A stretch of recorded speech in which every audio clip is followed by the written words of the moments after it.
See if I can message him really quickly. Steven, I need you back, Steven. Hold up.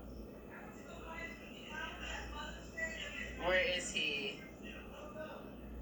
Oh, thank you guys. Thank you. I want to see if I can message him to say goodbye to everybody. Oh, there he is. There he is. Oh no. Oh.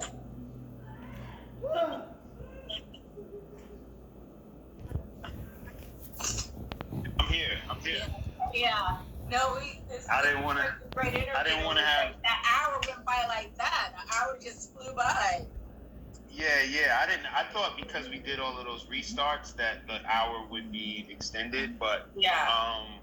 But you know, it's all cool. It's good. Yeah. It was. Yeah. We had an excellent talk, but I didn't want to unceremoniously get off of the interview. You know, get off the live. No, I really. Shantae, what's up? Sam, It's you in the house. Karen is here. Wow. Well, Hampton University just joined. Yeah. Hampton's on here. Yeah, Karen was one that did my makeup first season of Magnum. Oh, wow. That is amazing. You know, so she's looking at all these grays like, oh, I would have to dye those. Oh, wow. I'm sure it would be her esteemed pleasure to do what she could to make sure you were like set and ready to go in character. Yeah.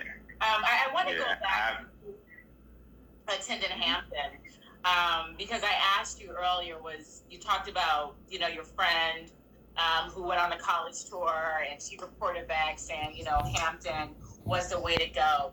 You know, fast forward to today, you know, our historically Black colleges and universities are struggling to stay open, struggling to stay sustainable. You know, what do you want to say to parents of matriculating students, you know, to send their students to an historically Black college like Hampton, Cheney, where I graduated from, the oldest HBCU, because we need to keep the schools open, and the only way we can keep them open is by sending our kids there. Hi, Daria Fennell Media Group, another girlfriend of mine. Thank you for joining. Okay. This is the second hour. We're not going to say a whole hour, but go ahead, Steven. I think, you know, I think we got to give when we can. It's hard because we don't make as much money. And then, you know, HBCU students typically don't give as much because we're just not the breadwinners of society, right? And I think a lot of the schools are losing the funding that they got when the schools were first started, because the reason the schools were started was, you know, a lot of them were like just post-slavery. You know, Hampton was literally started the year the Civil War ended, right? And it's like they had to figure out what they was going to do with all them Black folks, you know, and actually some of the Native American folks that were just going to be roaming the streets, roaming the dirt roads, you know. So they had to figure out what to do with them, and they were like, we got to open up these institutions and kind of institutionalize these folks in a way in which they're members of the society in a positive way. So I think that as the socioeconomic structure of America changes, that also changes the need for the amount of HBCUs. But, you know, there's so much legacy there. We want to preserve that as long as we can, and for as many people as we can. And we just also, you know, have to try to keep the cost of tuition as low as possible, and try to give when we can. I'm going to start giving a little bit more than I have in the past myself. And you know, I got a few ideas I'm working on for some fundraisers for school. Yeah, same here with me with Cheney. You know, I think part of the reason too is because, you know, African Americans, and you know, people try to argue me down on this, but African Americans, you know, we're so quick to want to, you know, be on board with our white counterparts and what they're doing and what their agenda is. And we so quickly abandon, the institutions and the customs and traditions that have worked for us. A lot of us, I know I'm a legacy student at Cheyney University. My father went there, I went there, we both graduated, so it wasn't even like a thought.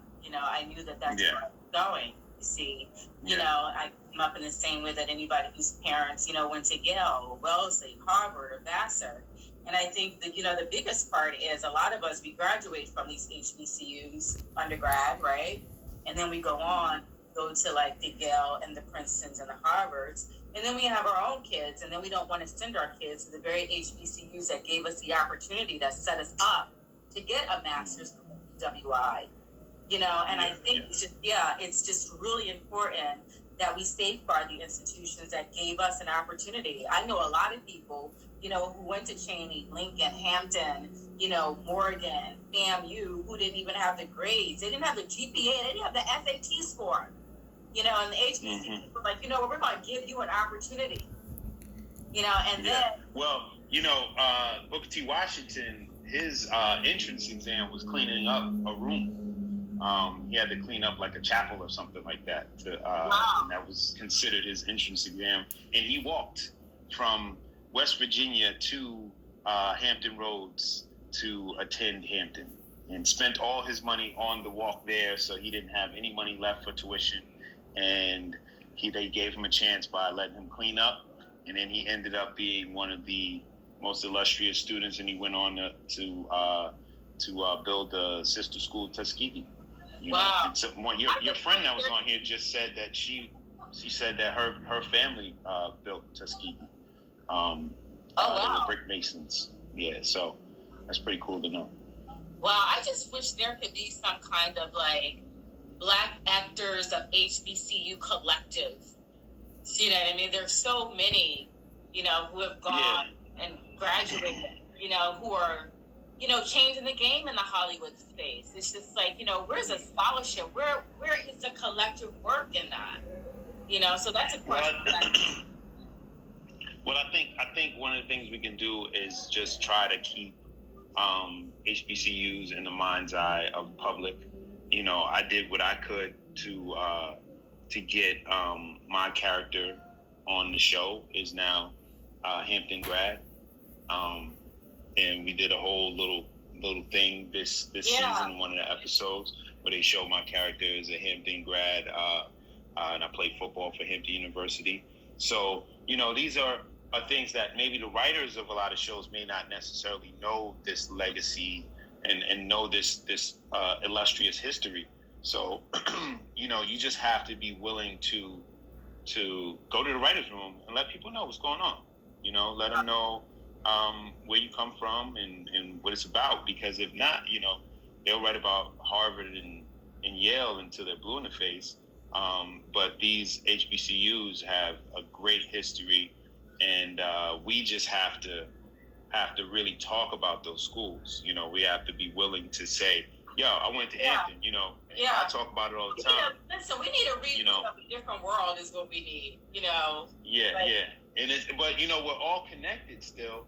You can now buy the HBCU shirts again.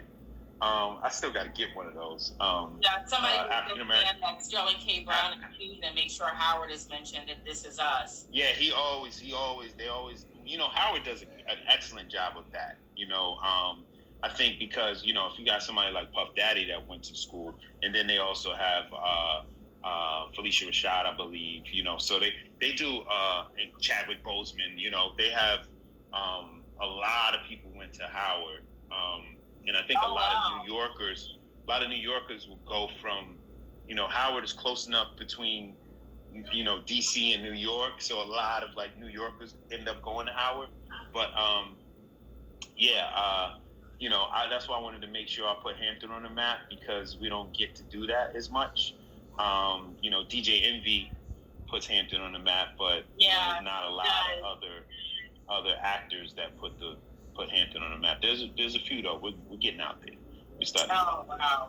Okay, final question. So, at the end of your long set days, because being on set, is long.